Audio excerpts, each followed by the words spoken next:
சென்னை அண்ணா பல்கலைக்கழக மாணவி பாலியல் வன்கொடுமை செய்யப்பட்ட வழக்கில் கைது செய்யப்பட்ட ஞானசேகருக்கு மாவுக்கட்டு போடப்பட்டுள்ளது.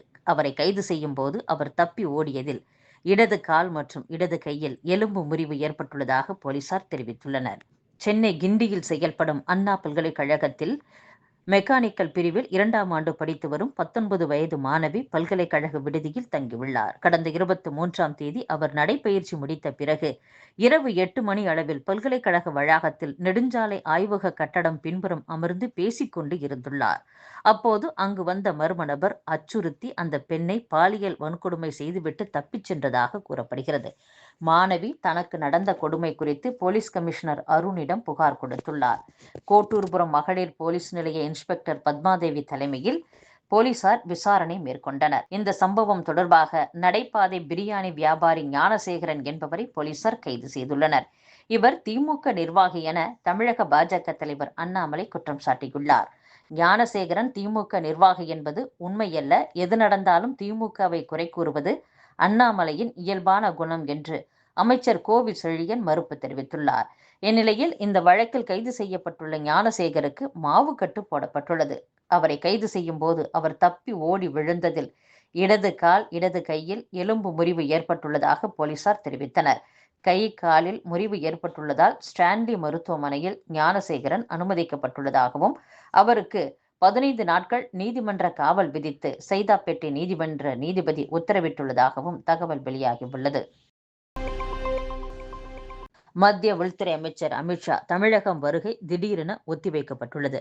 அவர் நாளை சென்னை வந்து நாளை மறுநாள் ஹெலிகாப்டரில் திருவண்ணாமலை மாவட்டம் செல்ல இருந்தார். அங்கு பாஜக மாவட்ட அலுவலகத்தை திறந்து வைக்க இருப்பதாக தகவல் வெளியாகி இருந்தது. இந்நிலையில் வங்கக்கடலில் தமிழகத்தை ஒட்டி காற்றழுத்த தாழ்வு பகுதி நிலவுவதால் வட மாவட்டங்களில் மேகமூட்டம் காணப்படுகிறது. இதனால் பாதுகாப்பு கருதி முக்கிய பிரமுகர்களுக்கான ஹெலிகாப்டர் இயக்க முடியாது. எனவே நாளை தமிழகம் வர இருந்த அமித்ஷாவின் பயணம் ரத்து செய்யப்பட்டு ஜனவரிக்கு ஒத்திவைக்கப்பட்டுள்ளதாக கூறப்படுகிறது. உத்தரப்பிரதேச மாநிலம் பிரக்யாராஜில் நடைபெறவுள்ள மகா கும்பமேளாவில் பங்கேற்க செல்லும் தமிழக பக்தர்களுக்காக 400 தற்காலிக சொகுசு குடியிருப்புகளை IRCTC அமைத்துள்ளது.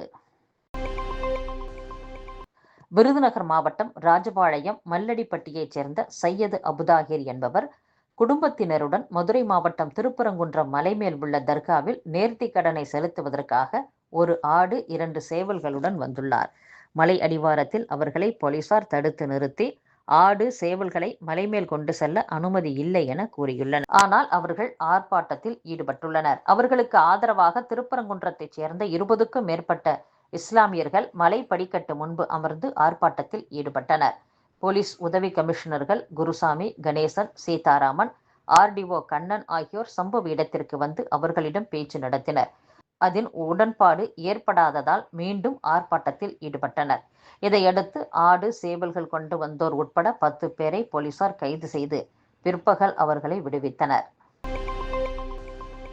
சென்னையில் இருந்து கோவாவிற்கு நேரடி ரயில் சேவையை துவக்க வேண்டும் என்று சுற்றுலா பயணியர் வலியுறுத்தியுள்ளனர்.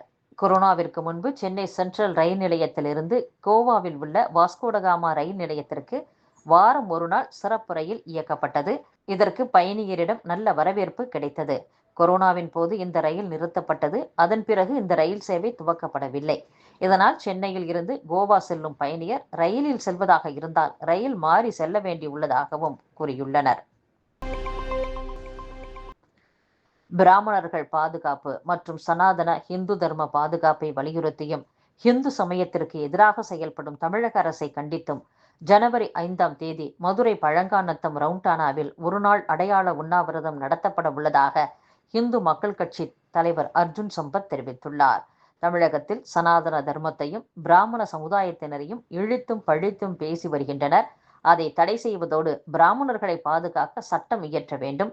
PCR சட்டத்தில் பிற ஜாதியினர் கேலி செய்தால் உடனடியாக அச்சட்டத்தின் கீழ் கைது செய்யப்படுகின்றனர். அதே நேரத்தில் பிராமணர்களை மடிசார் மாமி, அவாள், இவாள் என்று கேலி செய்வதை யாரும் கண்டுகொள்வதும் இல்லை, நடவடிக்கை எடுப்பதும் இல்லை. டிசம்பர் 3ஆம் தேதி சென்னையில் பிராமணர்கள் பாதுகாப்பு நிகழ்ச்சி நடந்தபோது அதில் பேசிய நடிகை கஸ்தூரியின் பேச்சை திரித்து வெளியிட்டதோடு அவரை தீவிரவாதியைப் போல விரட்டிச் சென்று தமிழக அரசு கைது செய்தது. ஆனால் ஐயப்பனை பற்றி தவறாக பாடிய கானா பாடகி இசைவாணியின் மீது இதுவரை எந்த நடவடிக்கையும் எடுக்கவில்லை. ஈஷா யோகா மையம் தொடர்பாக அவதூறு பரப்பி வரும் நக்கீரன் கோபாலுக்கு எதிராக போராட்டம் நடத்திய இந்து மக்கள் கட்சி இளைஞரணி நிர்வாகி ஓம்கார் பாலாஜியை கைது செய்தது தமிழக அரசு. கோவை குண்டுவெடிப்பு குற்றவாளி பாஷாவின் இறுதி ஊர்வலத்திற்கு ஒத்துழைப்பும் பாதுகாப்பும் தரும் தமிழக அரசு அதே தீவிரவாதத்தை எதிர்த்து பேரணி நடத்தினால் அனுமதி மறுத்து கைது செய்து வழக்கு பதிவு செய்கிறது. தொடர்ந்து இந்து சமயத்திற்கும் தேசத்திற்கும் எதிராக செயல்படுகிறது தமிழக அரசு. மத்திய அரசின் விஸ்வகர்மா திட்டத்தில் 8 லட்சம் பேர் பதிவு செய்திருந்தனர். தமிழக அரசு அனுமதித்திருந்தால் அவர்களுக்கு மானியம் கிடைத்து வாழ்வாதாரம் மேம்பட்டிருக்கும் என்றும், அதே திட்டத்தை ஜாதி ரீதியிலான அணுகுமுறை என்று கைவிட்டு முன்னாள் முதலமைச்சர் கருணாநிதியின் பெயரில் கருணாநிதி கைவினைஞர்கள் திட்டம் என பெயரை மாற்றி செயல்படுத்துகிறது. சனாதனத்தை அழிப்போம் என கூறிக்கொண்டே இந்துக்களுக்கு விரோதி இல்லை என்கின்றனர். பிராமணர்களையோ இந்து சமுதாயத்தையோ யாராவது இழிவுபடுத்தினால் அரசு கேட்பதில்லை என்றும் அர்ஜுன் சம்பத் கூறியுள்ளார்.